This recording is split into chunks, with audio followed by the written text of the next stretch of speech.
I traded my health for fortune, and I had to pay the price for it. So for context, I'm 23 years old, millionaire from YouTube and real estate, still in college part-time because I want a backup plan, but I also enjoy learning. But most days, I spend my time playing video games. Now, a quick little heads up, I usually come into these videos with a few talking points that I come up with, usually when I'm, just hanging out or on the train. But this video, I have no outline, so this might be a little messy, but bear with me. This is something I've been wanting to talk about for a while, and I feel like this isn't the case for all entrepreneurs, but it was for me.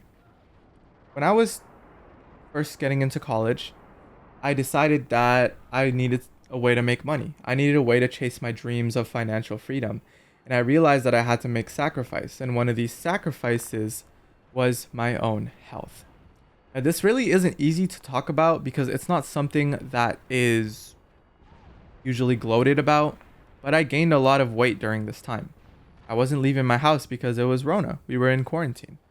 And I started eating out because I thought that, hey, if I just spend 20 to 30 bucks here getting a meal, I'd save the hours worth of work that I could have been doing in cooking. Horrible, horrible mindset, by the way. Like, it makes sense logically, but if you're trying to better yourself, if you're trying to stay healthy, this is atrocious advice. Never do that.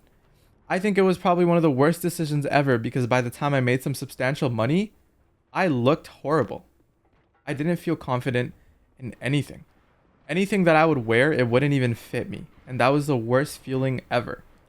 And so I realized, like, obviously, if I spent some time bettering myself, if I spent some time actually exercising, I could fix myself later, which was also a horrible take. Because I really do feel like your well-being is linked to how much money you make. Because if your well-being is low, then your mental is low. And if your mental capacity is low, then your business suffers. Because business is solving issues.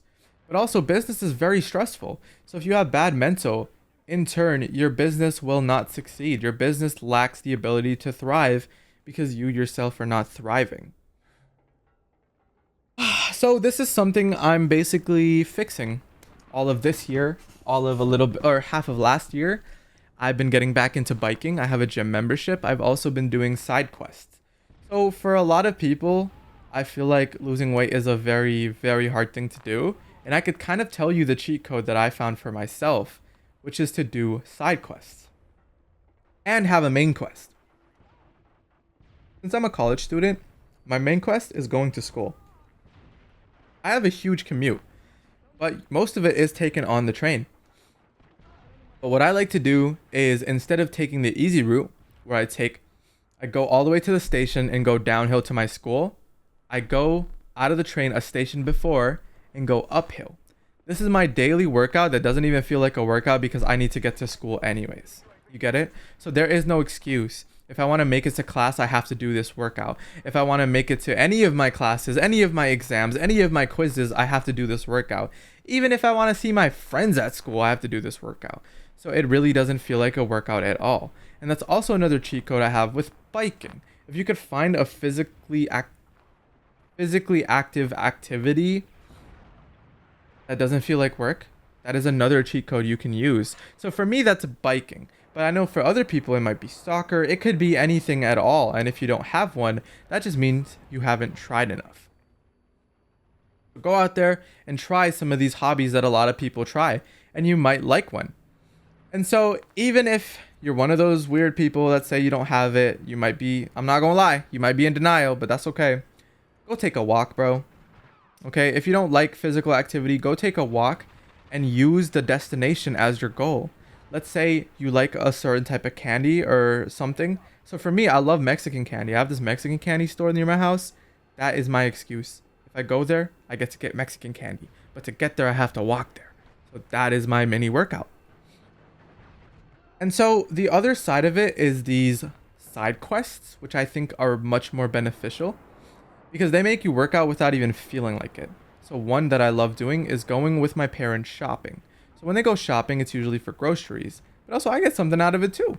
I get anything, literally anything. So if I see something that I want, they're the ones paying for it, and it's honestly great.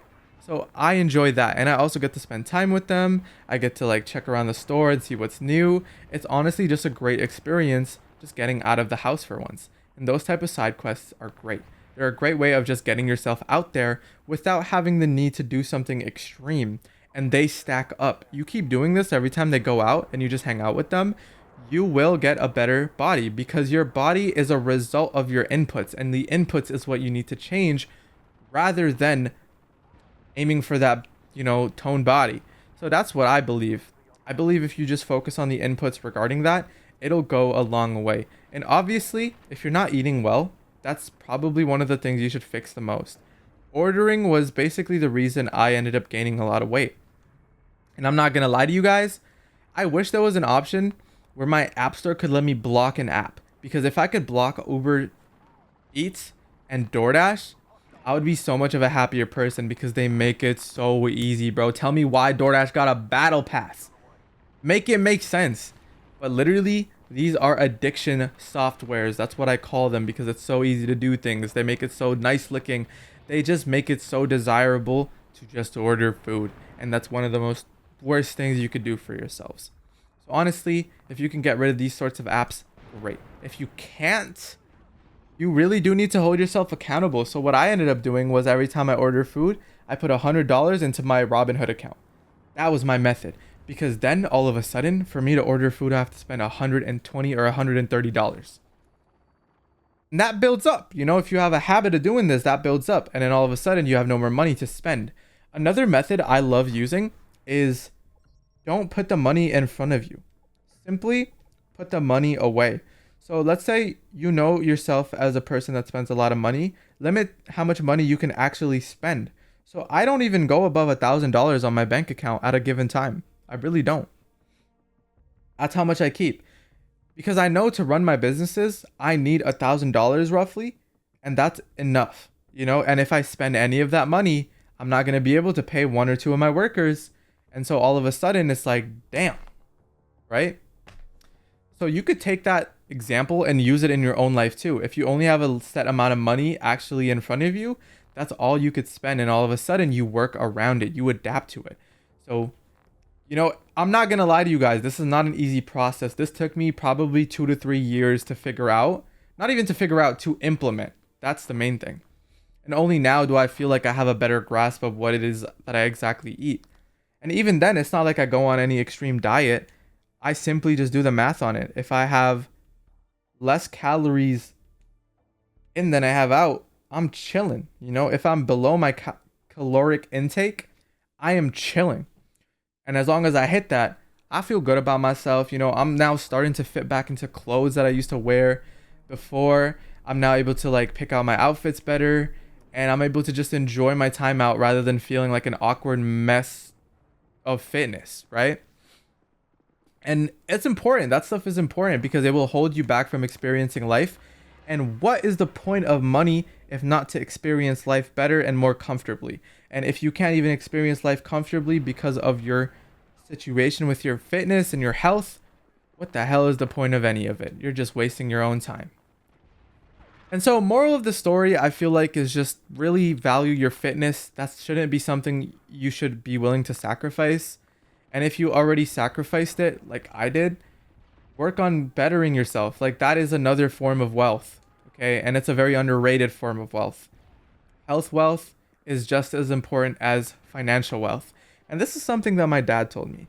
He basically told me that there is no point of building wealth if you don't even get to live long enough to enjoy it. So if you let yourself slip right now and you build this habit, you retain this habit. And if you retain this habit, you will live your entire life retaining this habit, and it'll be very, very difficult for you to break out of it. Then all of a sudden, maybe you're 40 years old, and then you end up at a horrible, horrible health problem, and you end up dying. So what the hell was the point of you building a long-term business? You didn't even live long enough to enjoy it. That really hit deep with me. Because I'm like, damn, bro, you didn't have to word it like that. But he's so right. Because what is the point of me being rich? What is the point of me being a multimillionaire if I can't even live that long because of the way I'm treating my body right now? So start investing not only in your wealth, not only in your financial future, but your health future as well. I hope you guys enjoyed it. Again, this is a very messy talk. I didn't really come into this with any idea of what I was going to talk about, but these are some of the things I think about when I talk about fitness and the fitness situation I'm at right now. Am I at a fitness or am I at a health position that I think is okay for myself? Absolutely not. I think I could lose 30 more pounds, 40 more pounds. And so that's what I'm striving for. Literally, I spent the day recording these audios just talking about how I feel and my thoughts. And so after this, I think I'm just going to go out there and ride my bike, maybe take a walk, you know, maybe just enjoy life a little bit. And hopefully it just kind of stacks up, just like my money is stacking up for me while I sleep. I hope this helped you guys out a little bit. And if this related, if you guys were able to relate to this in any shape or form, let me know in the comments how your journey's going, how everything's going with you guys, and how you guys are upkeeping your health. I'll take tips too. You know, I don't know it all. I'm a learner just like you guys. But yeah, honestly, hope you guys enjoyed. Feel free to subscribe if this helped you out in any shape or form. And I'll see you all around. Peace.